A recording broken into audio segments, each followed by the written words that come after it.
ఉపాధి కూలీలు గ్రామీణ ప్రాంతంలో ఉన్నటువంటి ఉపాధి కూలీలతో బిల్లులు పల్లా అంటే కలిసే వచ్చేదండి. దాంట్లో ఒక ఇద్దరు ముగ్గురు వాళ్ళ బాధ వాళ్ళ బాధను కట్టించుకుంటే ముందు పెట్టుకొని ఉంది.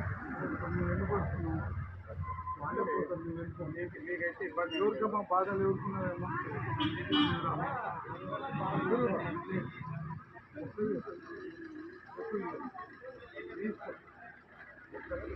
అక్కడే అక్కడ పోయేట్లేదు. మేము ఎన్నో సార్లు ఉద్యమాలు చేస్తాం. మేము కాల్సి ఎవరో ఇద్దరిని పంపించడానికి వాళ్ళు ఎందుకంటే నువ్వు లీడర్గా ఉండి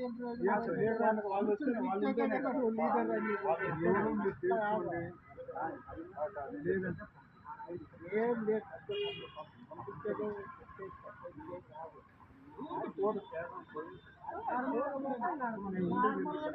మీ పద్ధతి మీరు కరెక్ట్ అని చెప్తున్నారు సార్. కాదని చెప్తా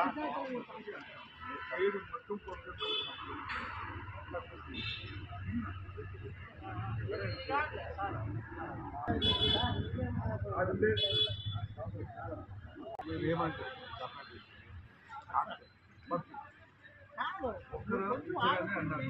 ఆ తరఫున ఇంకోటి ఏమి సమస్యల కోసం వచ్చిన వాళ్ళు అడే ధర్నా చేస్తున్నామా, గలాడ్ చేస్తున్నామా, ఏం చేస్తున్నాం సార్?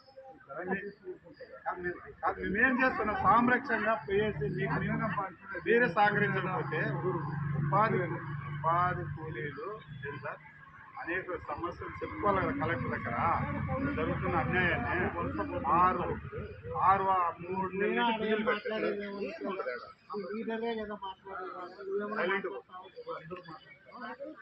నువ్వేమన్నా మాట్లాడతావు? ఎందుకంటే వాళ్ళు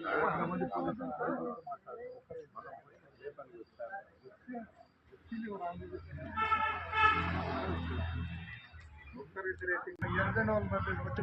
మాకు తెలుస్తారు.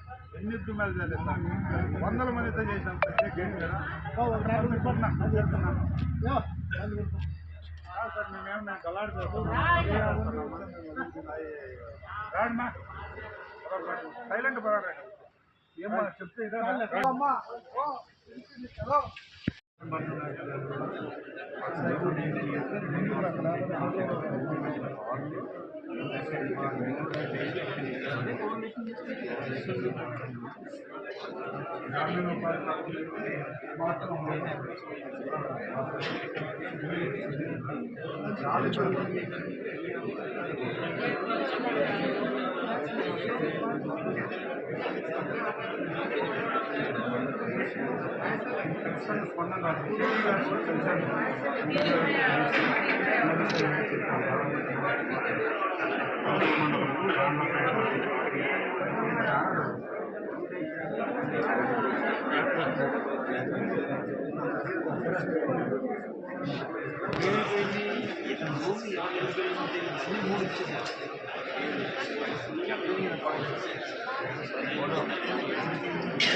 సంవత్సరం పైన అర్జీ ఇవ్వడానికి కలెక్టర్ పైకి ఇంత పత్రం చూడడానికి వస్తే ఇక్కడ మన రక్షక భటులు కేవలం నలుగురికి మాత్రమే అనుమతిస్తున్నారు.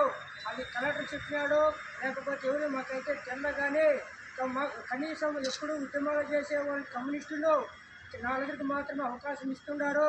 ఈ కలెక్టర్తో కూడా కలిసాము. ఇప్పుడు జిల్లా వ్యవసాయ కార్మిక సంఘం జిల్లా కార్యదర్శి చంద్రపన్న గారు ప్రసంగిస్తాడు. ఈరోజు ఆంధ్రప్రదేశ్ వ్యవసాయ కార్మిక సంఘం శ్రీ సత్యసాయి జిల్లా నుంచి కలెక్టర్ గారిని కలిసి శ్రీ సత్యసాయి జిల్లాలో గ్రామీణ ఉపాధి పథకంలో జరుగుతున్నటువంటి అవినీతి అక్రమాలు, అదేవిధంగా ఉపాధి కూలీలకు పెండింగ్లో ఉన్నటువంటి బిల్లులు చెల్లించాలని చెప్పి కోరుతూ జాయింట్ కలెక్టర్ గారికి రిప్రజెంటేషన్ ఇవ్వడం జరిగింది.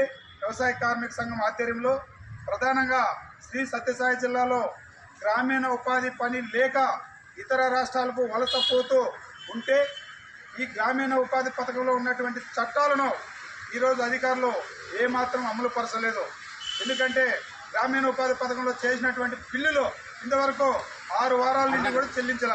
కాబట్టి ఇప్పటికైనా కూడా గ్రామీణ ఉపాధి పథకంలో ఉన్నటువంటి బిల్లులు తక్షణమే చెల్లించాలి, ఉపాధి పనులు పెట్టాలి. అదేవిధంగా గ్రామీణ ప్రాంతంలో ఉన్నటువంటి వారికి సాగు భూమి పట్టాలు ఇవ్వాలి, పింఛన్లు ఇవ్వాలి. అదేవిధంగా అనేక డిమాండ్ల పైన ఈరోజు జాయింట్ కలెక్టర్ గారికి కలిసి వినతి పత్రం ఇవ్వడం జరిగింది. తక్షణమే గ్రామీణ ఉపాధి పథకంలో ఉన్నటువంటి పథకాలను తక్షణం అమలు పరచాలని చెప్పి జిల్లా కలెక్టర్ గారు కూడా హెచ్చరించడం జరిగింది.